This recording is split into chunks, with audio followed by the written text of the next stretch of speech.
Hello, everybody. My name is Toshiyuki Kono. I'm the honorary president of ICOMOS and executive vice president of Kyushu University. Thank you very much for inviting me today to give a small lecture. And I would like to talk about authenticity of cultural heritage. To begin with, let me share you some pictures which represent big disasters. The first picture was taken in Syria, 2015. This picture shows you a damaged Kumamoto Castle in Japan, which was heavily damaged by two big earthquakes in 2016. And this is Notre Dame Cathedral in Paris, which was damaged by a big fire in 2019. And this is what happened in Ukraine in March, damaged by Russian military. When such disasters occurred, people usually want to reconstruct or restore heavily damaged or lost cultural properties. Today, this lecture is dedicated to celebrate the World Heritage Convention, its 50th anniversary.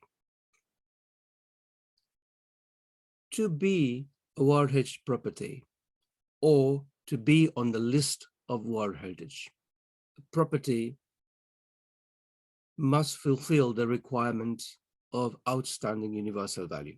And this outstanding universal value is not defined in the convention itself.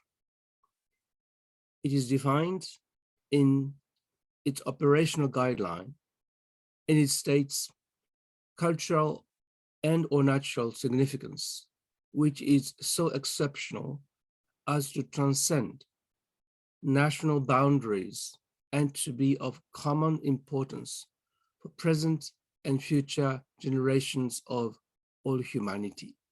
Outstanding value is defined this way. And when then outstanding and universal value is fulfilled according to the operational guidelines? First, a property must fulfill one of the 6 criteria, and the test of authenticity and the test of integrity. Hence, authenticity is one of the core concepts or core elements to be a World Heritage. To clarify the concept of authenticity, experts discussed a lot throughout the 20th century. The first output of experts' discussion was Athens Charter, adopted in 1931. Discussions further continued, and as its outcomes, Venice Charter was adopted in 1964. And then World Heritage Convention was adopted in 1972. Its operational guidelines, which started in 1978, stipulate various elements and also the requirements of authenticity. And last but not least, in 1994, another important document by experts was adopted called NARA document. According to the operational guidelines of the World Heritage Convention, authenticity is stipulated as follows. The property, this is a nominated property, should meet the test of authenticity in design, materials, workmanship, and setting. Authenticity does not limit considerations to original form and structure, but includes all subsequent modifications and additions. over the course of time, which in themselves possess artistic or historical values. There are two important aspects of authenticity in this provision. The first is that authenticity test consists of four parts, i.e. design, materials, workmanship, and setting. So these are the elements to satisfy the authenticity test. Second important aspect is that all subsequent modifications and additions must be represented. And this was already defined in 1978. This is the very first operation guidelines adopted to implement the World Heritage Convention. The convention was challenged already from the very beginning. These pictures show Old Town of Warsaw in Poland, just right after the World War II.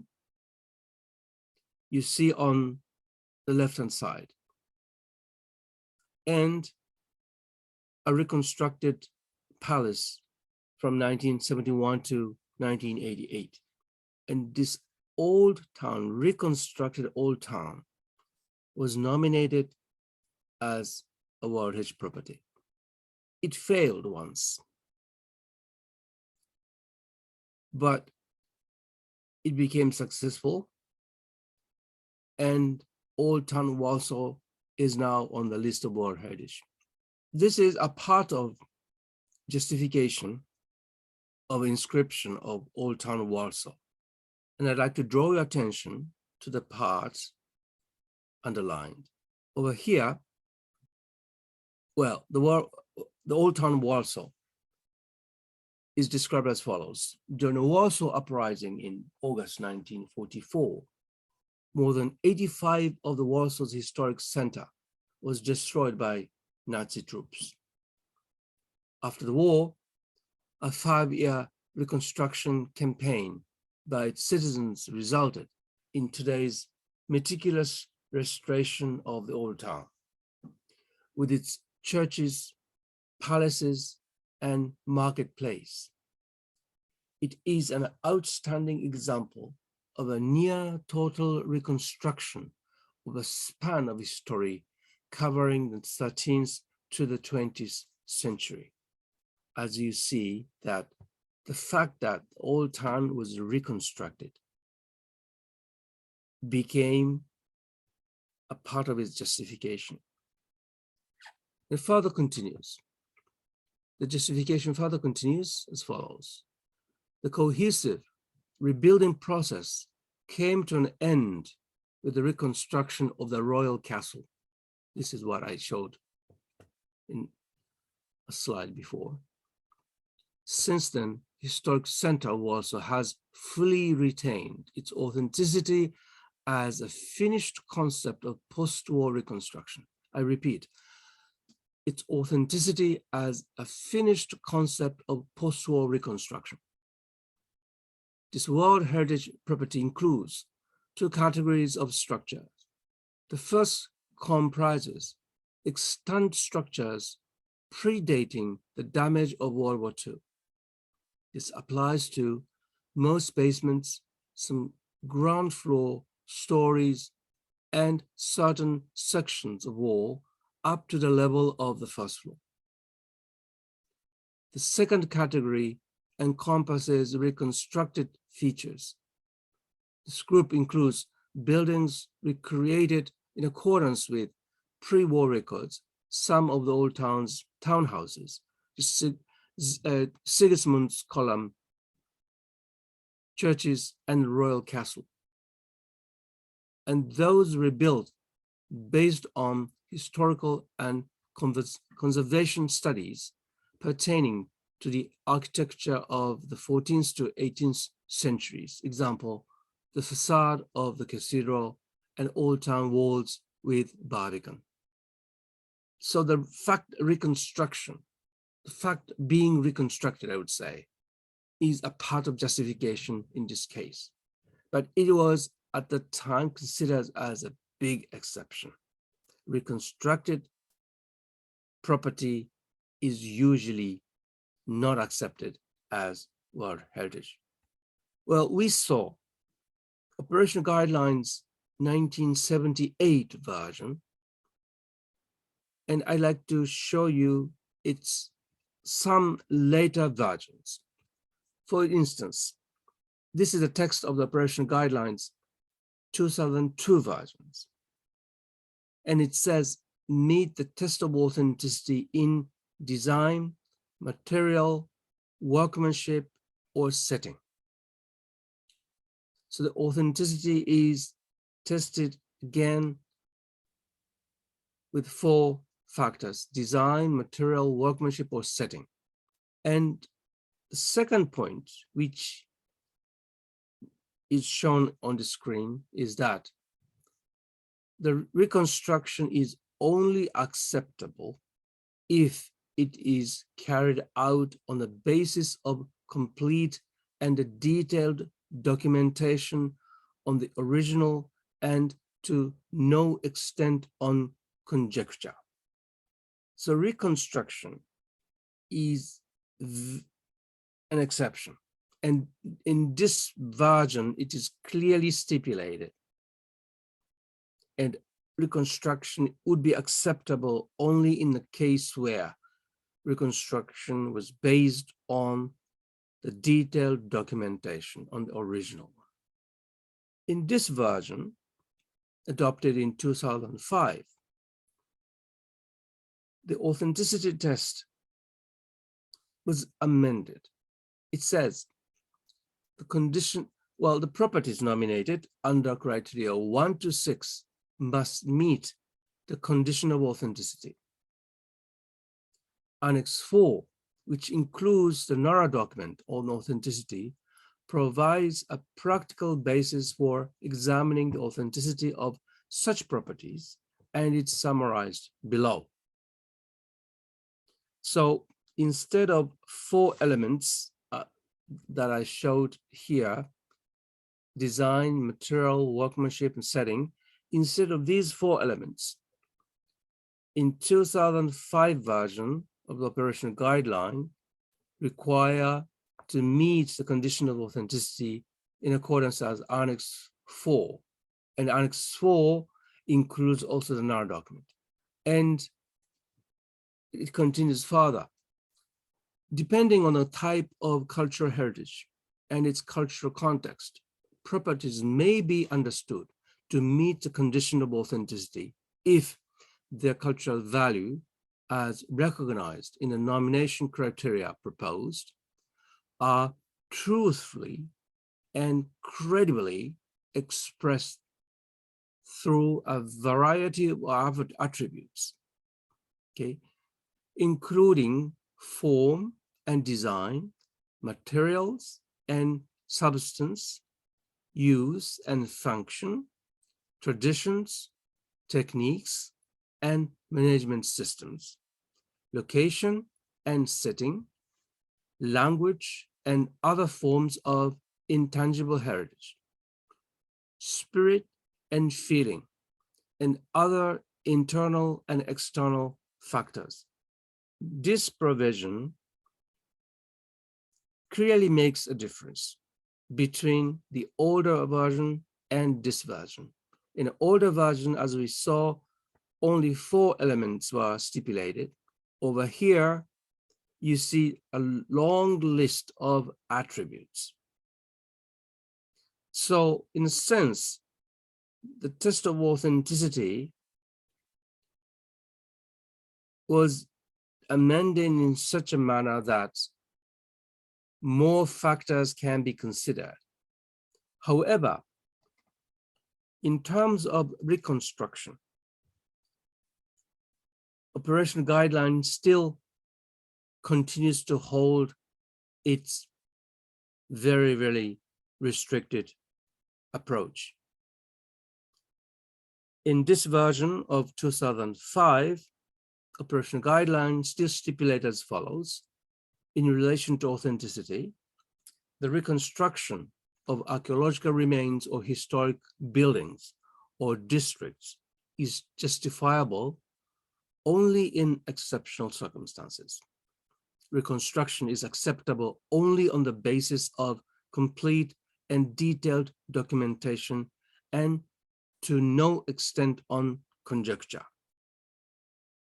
In this slide, I'd like to show the practice of conservation of historic buildings in Japan.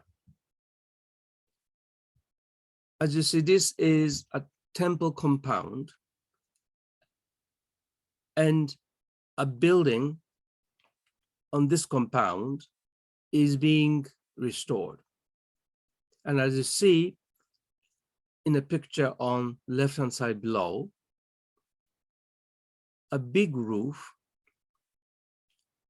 is actually the tile, the roof tile is completely removed, but it does not mean that this old roof tiles were abandoned.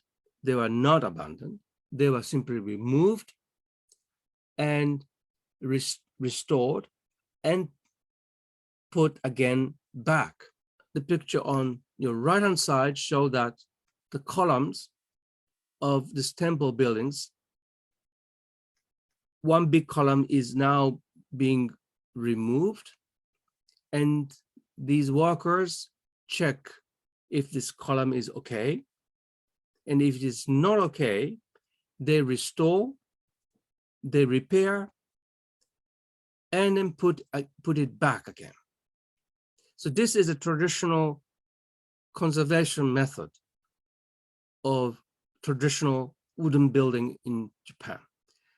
And this is very effective, especially under the very humid climate in my country. And this same method could apply to other cultures where wooden buildings have been constructed. East Asia, Southeast Asia, East Europe, for instance. So this method can be useful. And still, well, according to the authenticity test by NARA document, these buildings after conservation are still truly authentic, because these are based on the documentations, and all these details of the work, conservation work, is documented. To go back to the World Heritage Convention, a challenge never stopped. Challenge never stopped. This is a bridge in a small town called Mostar in Bosnia-Herzegovina. This bridge, one of the largest stone bridges, connected the Muslim communities and Christian community. And as you see, when a civil war occurred in former Yugoslavia, this bridge was destroyed. And after the civil war, it was reconstructed, as you see in a small picture on your right-hand side. And then Mostar was nominated as World Heritage Property to be inscribed on the World Heritage. So as you see, reconstruction is only exceptionally accepted in World Heritage practice. This bridge is totally destroyed, but this exceptional case, exceptional reconstruction is acceptable only based on the documentation. Well, in this case, the original stones were lost, but they collected new stones from the place where the old stone was collected, and then applied traditional working method to reconstruct the bridge. And the Mostar as a town is inscribed, and this bridge is a part of this small town. But there was another difficult case. This is the Bamian Buddhas in Afghanistan. As you see, the Buddha, a giant Buddha on the right-hand side, was destroyed by Taliban, and you see only the niche. Now the Buddha is gone. And then this was again nominated as World Heritage Property. Bamian, this is the name of this area, became World Heritage Property as a cultural landscape.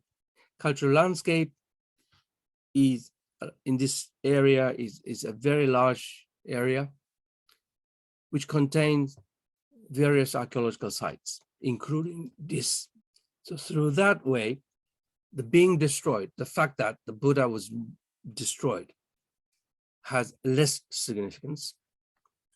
Rather, the cultural landscape became a key concept to sort of rescue this nomination. A difficult case, another difficult case, is Kasubi tomb in Uganda. This Kasubi site is very important for the kingdom of Buganda. Buganda is a part of Uganda. And this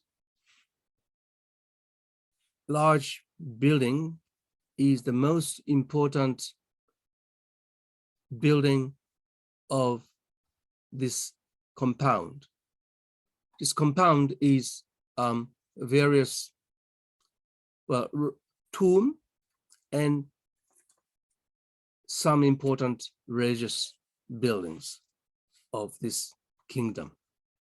As you see in these pictures, that in this building, a lot of religious ceremonies took place.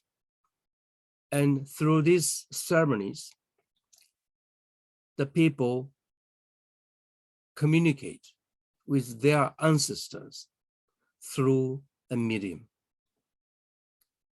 These persons were the kings, former kings, and the person on the left-hand side in this slide built this large building in Kasubi, early 20th centuries, and this building he built was burnt in 2010. And Kasubi was already a World Heritage property at the time. The building, as you see on your left-hand side, was completely damaged, completely destroyed, as you see on your right-hand side. I'd like to draw your attention to the fact that there are some remains, as you see, some columns remains. And this is actually the concrete columns introduced by the king who built, and these columns were still standing, of course, heavily damaged, but still standing.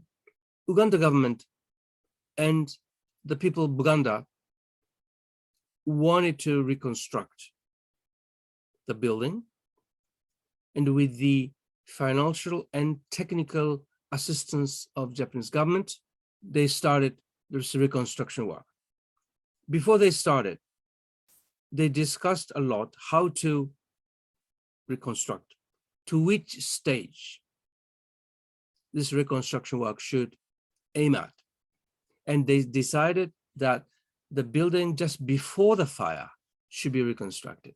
So therefore, they again used the concrete columns, as you see on your left-hand side.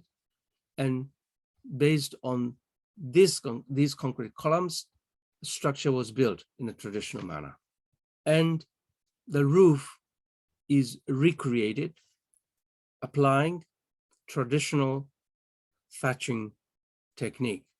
And younger workers were hired to reconstruct the building again. However, the difficulty, there was not easy work at all. How they reconstructed. this is a justification of Kasubi tomb.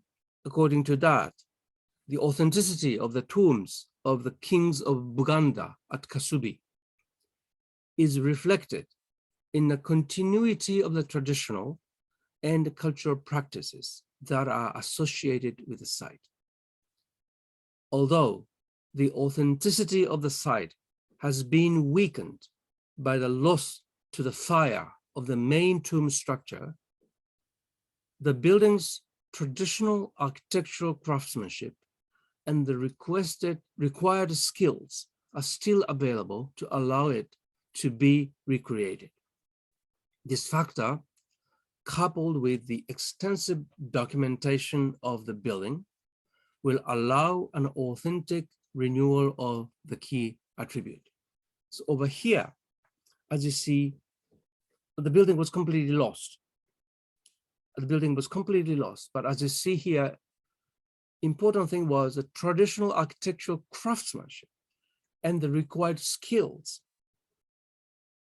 So these intangible elements of the reconstruction work was highly important.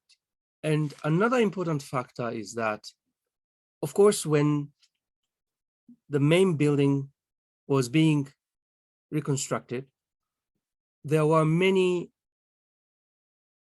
uncertain things for the workers. There was no written document left. However, what they did is invite a medium, and through the medium, they communicated with the ancestors, and then ancestors gave the answers or directions to go. And this is another very traditional significance of that site. And this element also helped a lot. But as you see, reconstruction in the context of World Heritage Convention is still only exceptionally accepted. So the challenge still remains. In this Kasubi case, Kasubi tomb as a World Heritage property was completely lost, but it reconstructed, and this reconstruction does not affect the status of the World Heritage property of this Kasubi tomb. Thanks to skills, craftsmanship, and spiritual communication with the ancestors. Challenge still continues. As you remember, the Notre Dame Cathedral was burned in 2019 and heavily damaged by its fire. In the same year, the State Hall of Shurijo Castle in Japan was burned and completely lost. And two monumental buildings were located in World Heritage properties. In the case of Notre Dame Cathedral, this Seine River side, this is the area, large area as a World Heritage property. And the State Hall of Shurijo Castle was a reconstructed building just right after the World War II, and the reconstruction was completed in 1992, and it was lost again. And this State Hall was located in the property of World Heritage in Shurijo Castle as a World Heritage site. So what would happen then after the fire at these buildings? Well, in the case of Notre Dame, a large-scale restoration is ongoing.